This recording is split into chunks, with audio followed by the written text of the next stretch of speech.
नमस्कार, मैं अजय कुमार अलंकार, सेवानिवृत्त अपर निबंधक सहयोग समितियां बिहार पटना यूट्यूब के सहकार चैनल में एक बार फिर आपके समक्ष उपस्थित हूं अपनी बातों को लेकर। विदित हो कि यूट्यूब पर मेरा एक अपना चैनल है जिसका नाम है सहकार यूट्यूब। यदि आप यूट्यूब पर जाकर सर्च में टाइप करेंगे सहकार यूट्यूब तो उसमें मेरे द्वारा अपलोडेड करीब 40 वीडियो का आप अवलोकन कर सकेंगे, उसमें कही गई बातों को सुन सकेंगे। इन सभी वीडियो में मुख्यतः सहकारी समितियों के सदस्यता, निर्वाचन की प्रक्रिया और अधिनियम तथा नियमावली में दिए गए प्रावधानों की चर्चा की गई है। इन वीडियो में एक बड़ी संख्या वैसे वीडियो की है जिनका संबंध बिहार सहकारी सोसाइटी नियमावली 1935 तथा संशोधित की विभिन्न धाराओं से है। यह चैप्टर 1 से लेकर चैप्टर 26 तक फैला हुआ है। बाद में मैंने पैक्स अध्यक्षों को प्रशिक्षित करने के उद्देश्य से लगभग 6 वीडियो अपलोड किए और मैंने इधर एक नया सीरीज शुरू किया है जिसमें मैं सहकारी सोसाइटी नियमावली के विभिन्न प्रावधानों की चर्चा कर रहा हूं। अब तक मैंने इस अंक में इस संदर्भ में इस 3 वीडियो अपलोड किए हैं जिसमें मैंने सहकारी सोसाइटी नियमावली 1959 तथा संशोधित के 1 से लेकर 14 नियम की चर्चा आपसे की है। अब मैं आपसे नियम 15 की चर्चा करूँगा जो वीडियो में संशोधन से संबंधित, जो सोसाइटी की उपविधियों से संबंधित है। नियम 15 की धारा 1 में यह वर्णन है कि अधिनियम के प्रावधानों एवं इस नियमावली के अध्ययन रजिस्ट्रीकृत सोसाइटी अन्य विषयों के अतिरिक्त निम्नांकित के संबंध में उपविधियाँ नियमित करेगी। आपको मालूम है कि रजिस्टर्ड करने के लिए किसी भी सरकारी सोसाइटी को निबंधित होने के लिए जो प्रस्ताव वह निबंधक के समक्ष प्रेरित करेगा तो उसके साथ उपविधि की प्रति भी लगानी है। तो उपविधि में अब क्या प्रावधान करना है इसकी चर्चा नियम 15 में की गई है। नियम 15 की उपधारा 1 की कंडिका क से हम लेते हैं। इसमें क्या कहा गया है कि उपविधि में क्या होना चाहिए। ये कहता है कि इसमें सोसाइटी का कार्यक्षेत्र होना चाहिए। ख कहता है कि सोसाइटी के उद्देश्य और इन उद्देश्यों को पूरा करने के तौर तरीके होने चाहिए उसमें वर्णित उपविधि में। ग कहता है इसकी निधियाँ किस प्रयोजन में लगाई जाएँ, किस तरह से पूंजी संग्रहित की जाए और इसकी निधियों का अभिरक्षण एवं निवेश कैसे किया जाए, इसका भी प्रावधान उपविधि में होना चाहिए।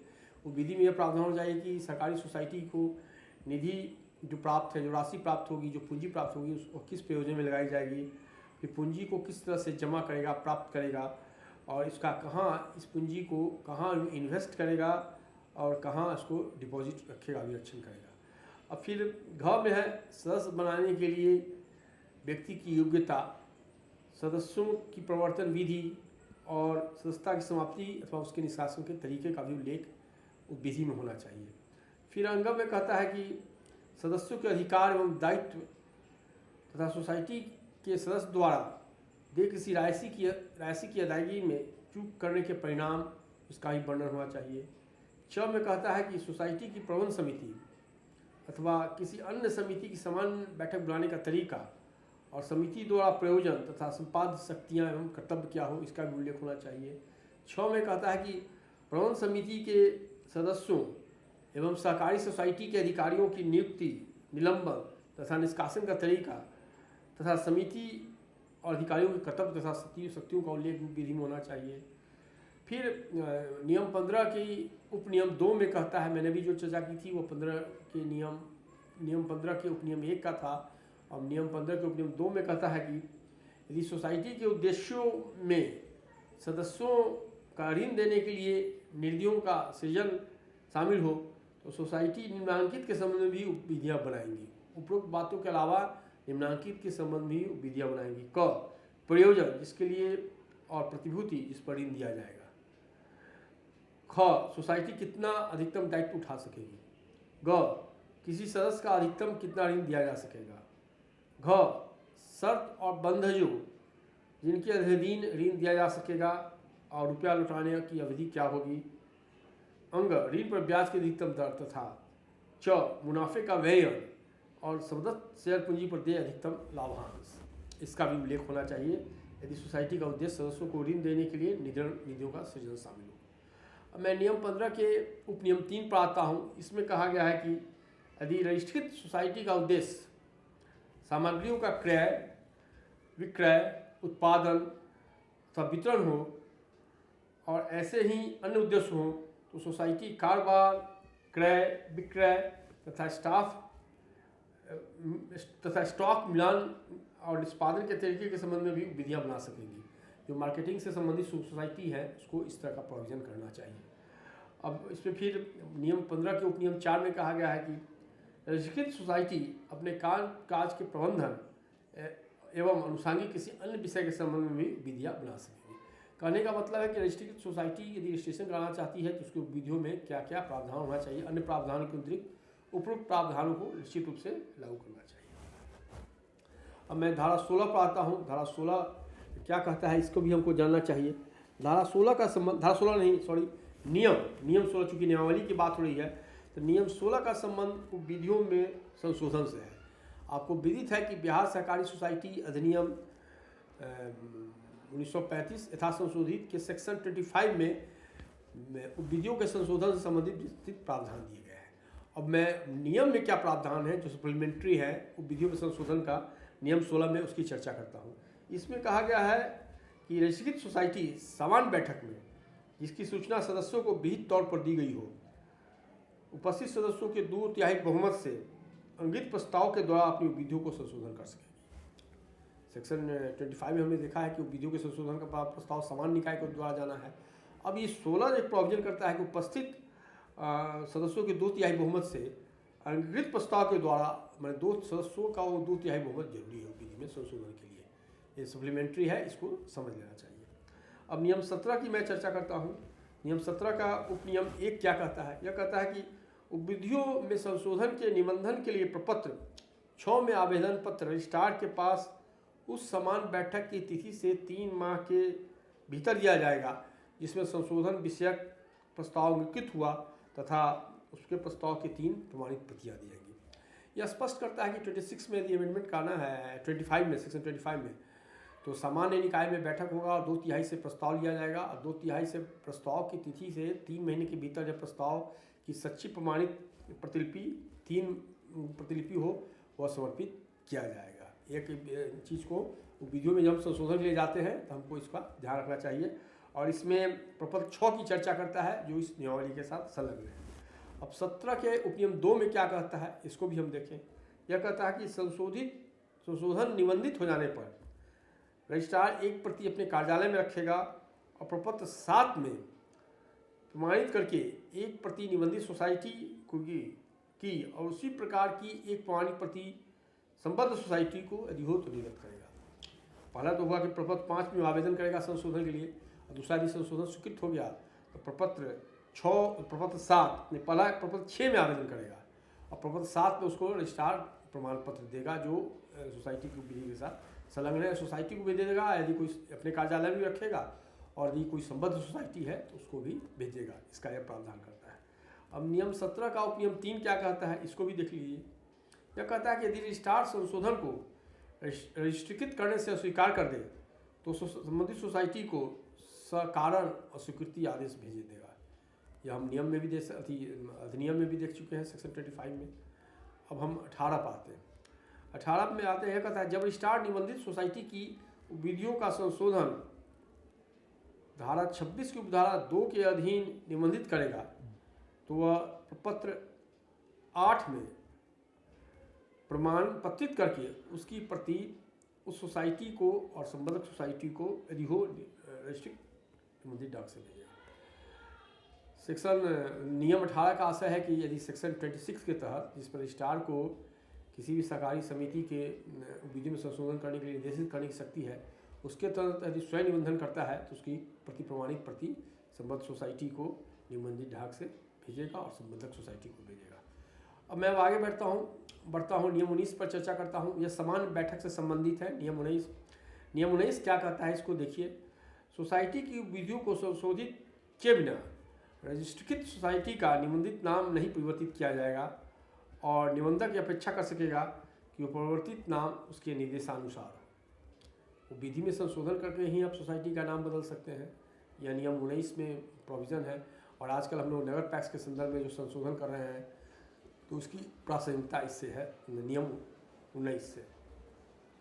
अब नियम 20 पर आते हैं। नियम 20 जो आपको आम सभा के बारे में बताता है कि कितने प्रकार की आम सभा होगी। नियम 20 का उपनियम 1 कहता है कि किसी निबंधित सोसाइटी की आम सभा निम्नलिखित प्रकार की होगी। पहला प्रारंभिक आम सभा, दूसरा वार्षिक आम सभा, तीसरा असाधारण आम सभा और चौथा विशेष आम सभा।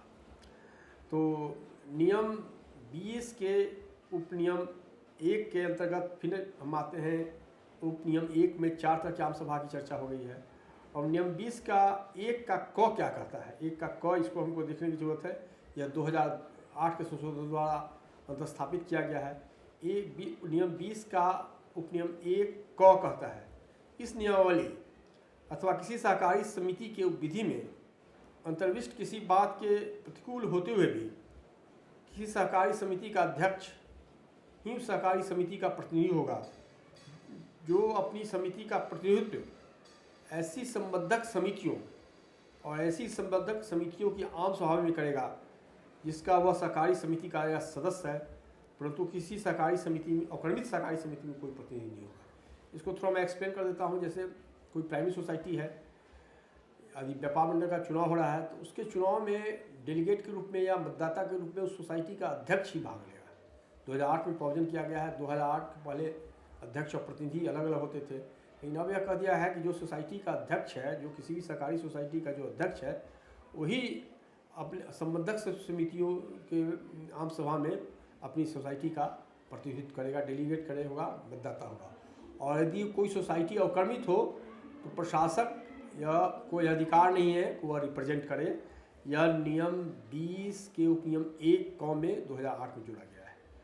अब मैं 2 पर आता हूँ। प्रारंभिक आम सभा से संबंधित क्या प्रावधान है, इसको अभी देख लीजिए।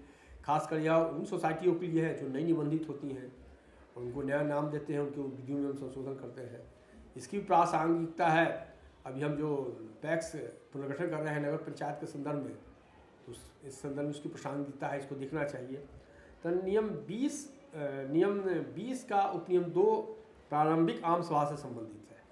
तो नियम 20 का उपनियम 2 का क कहता है कि किसी सहकारी सोसाइटी के निबंधन की तिथि से 90 दिनों की अवधि के भीतर अथवा ऐसी बढ़ाई गई अवधि के भीतर जिसकी लिखित अनुमति निबंधक द्वारा ली गई हो, सोसाइटी अपने प्रथम प्रारंभिक आम सभा आयोजित करेगी, जिसमें केवल ऐसे ही व्यक्ति भाग लेने के अधिकार होंगे जिन्होंने सोसाइटी की निबंधन हेतु आवेदन पत्र पर हस्ताक्षर किए होंगे। स्पष्ट है कि सोसाइटी की प्रारंभिक आम सभा 90 नई सोसाइटी निबंधित होने की स्थिति में 90 दिनों के भीतर या रजिस्ट्रार द्वारा निर्धारित अवधि, रजिस्ट्रार ने कोई अवधि बढ़ाया हो, उसके अंतर्गत आहूत करना जरूरी है। और उसमें वही व्यक्ति भाग लेंगे जिन्होंने सोसाइटी के निबंधन के प्रस्ताव पर दस्तखत किए। अब नियम 20 का उपनियम 2 का ख क्या कहता है, इसको देखिए। यह कहता है कि खंड क में निर्दिष्ट सभा के प्रयोजनार्थ सोसाइटी के आयोजक द्वारा सभा की तिथि, समय, स्थान और कार्यसूची का उल्लेख करते हुए 15 दिनों की नोटिस दी जाएगी। यहाँ कहता है कि आयोजक 15 दिनों की नोटिस देगा, जिसमें सोसाइटी की प्रारंभिक आम सभा कहाँ होगी, उसका तिथि, समय, स्थान और कार्यसूची संशोधित करेगा। हमने पूर्व में ही चर्चा की थी कि आयोजक का मतलब क्या है। आयोजक जो परिभाषा का संदर्भ है नियम 2 में, उसमें आयोजक का मतलब जो सोसाइटी का संगठन करता है या संप्रवर्तक है, उससे है। तो सोसाइटी का जो संगठन करता है, नई सोसाइटी का, और जो प्रवर्तक था वही आम सभा के लिए सूचना निर्गत करेगा। अब नियम 20 के उपनियम 2 का ग क्या कहता है, इसको देखिए। यह कहता है यदि सोसाइटी का आयोजक सभा बुलाने में के लिए उपलब्ध नहीं हो अथवा पूर्वोक्त सभा नहीं बुलाए, यदि सभा बुलाने के लिए उपलब्ध नहीं हो या संगठनकर्ता या प्रवर्तक सभा बुलाने के लिए उपलब्ध नहीं हो या सभा नहीं बुलाए, तो निबंधक या उसके किसी सामान्य या विशेष द्वारा अधिकृत किसी व्यक्ति द्वारा सभा बुलाई जाएगी, प्रारंभिक आम सभा। अब नियम 20 के उपनियम 2 का घ क्या कहता है, इसको भी देखिए। यह कहता है कि प्रारंभिक आम सभा में निम्नलिखित कार्य नीचे दिए गए क्रम के अनुसार किए जाएंगे। पहला, सभा की अध्यक्षता करने के लिए व्यक्ति का निर्वाचन हाथ उठाकर किया जाएगा। पहला काम होगा कि सभा की अध्यक्षता करने के लिए किसी व्यक्ति का निर्वाचन होगा और यह निर्वाचन हाथ उठाकर किया जाएगा। दूसरा, निबंधित विधियों का अंगीकरण, फिर से उसको एडॉप्ट करना होगा जो निबंधित विधि है। तीसरा, सोसाइटी के गठन से लेकर सभा की तिथि तक की लेखा विवरणी पर विचार, कोई खर्च हुआ है, कोई आमद हुआ है, कोई व्यय हुआ है, तो उस पर विचार। फिर 5वां कहता है कोई अन्य मामला जो सोसाइटी की विधियों को देखते हुए आवश्यक हो। और 6ठा एक महत्वपूर्ण है, अधिनियम, नियमावली तथा सोसाइटी की विधियों के अनुसार प्रबंध समिति का गठन। एक महत्वपूर्ण प्रावधान है जो प्रारंभिक आम सभा में होगा। अब अंग की ओर है। अंग कहता है कि रजिस्ट्रार द्वारा निर्गत अनुदेशों के अध्ययन प्रारंभिक आम सभा की अध्यक्षता करने वाला व्यक्ति द्वारा सोसाइटी की प्रबंध समिति के सदस्यों तथा पदधारियों का निर्वाचन ऐसी रीति से कराया जाएगा जो निष्पक्ष निर्वाचन में सहायक हो और निर्वाचन से संबंधित सभी नियमानुकूल आपत्तियों पर उसके द्वारा निर्णय लिया जाएगा। एक महत्वपूर्ण प्रावधान है कि जो नई सोसाइटी निबंधित हुई है तो उसके 90 के दिनों के अंदर प्रारंभिक आम सभा बुलाई जाएगी और उसमें नई सोसाइटी की प्रबंध समिति का भी गठन होगा। ऐसा नहीं कि तुरंत उसका निर्वाचन बिहार राज्य निर्वाचन प्राधिकार द्वारा कराया जाएगा, और वह प्रबंध समिति ही, वह आम सभा ही उसके प्रबंध समिति का गठन करेगी।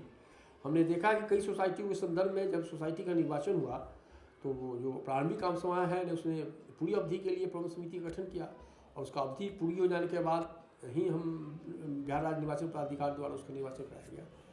तो इस अंक में इतना ही, मैं आपसे विदा लेता हूँ। पुनः मिलेंगे अगले अंक में। तब तक के लिए आप मेरे चैनल को लाइक करें, शेयर करें और सब्सक्राइब करें। धन्यवाद।